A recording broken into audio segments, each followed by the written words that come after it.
mga life as a content creator ma'am at the age of 17. Hello mga mi, ngayong araw nga samahan nyo na naman ako. Gabi na nga mga mi nang bigla akong mag-crave ng buldak. Paano ba naman kasi puro mukbang na buldak yung lumalabas sa newsfeed ko.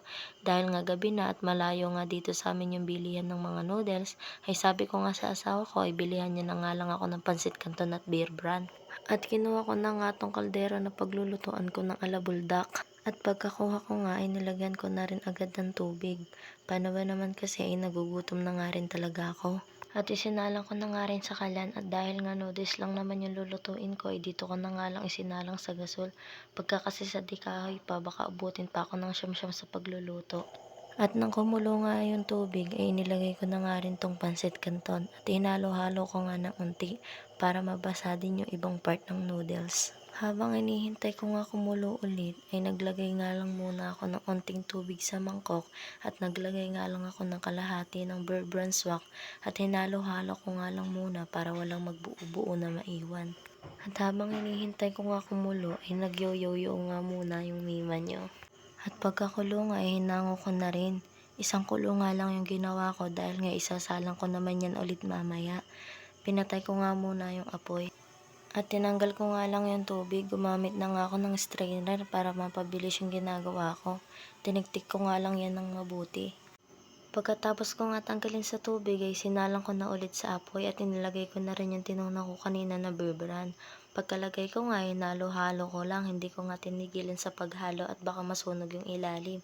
At nung okay na nga ay sinalin ko na rin sa mangkok.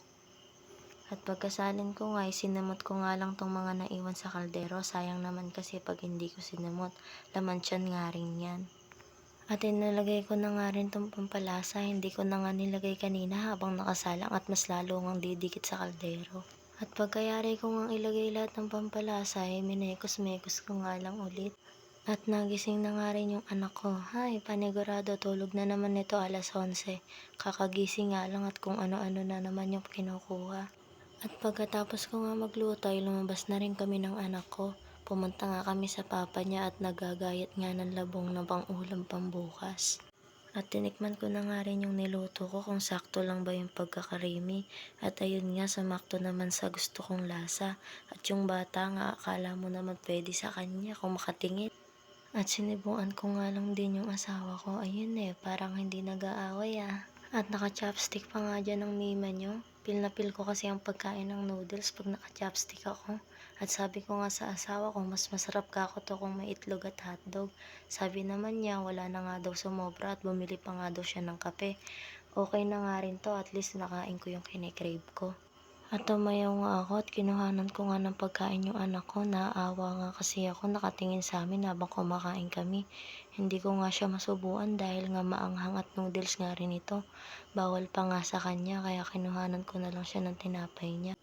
At pumasok na nga rin ako sa loob para uminom ng tubig. 2 baso nga yung ininom kong tubig dahil nga noodles yun maalat. Mahirap na, baka magka-UTI pa. Pagkatapos ko nga uminom ay nurungan ko na nga rin tong mga pinagamitan ko kanina para nga bukas pagising ko ay wala na akong uurungan. Pagkatapos ko nga sabunin ay binanlawan ko na rin at itinaob ko na rin sa tray para matiktik. At dahil nga patapos na itong video na ito ay magpapaalam na ako. Bye! Thanks for watching!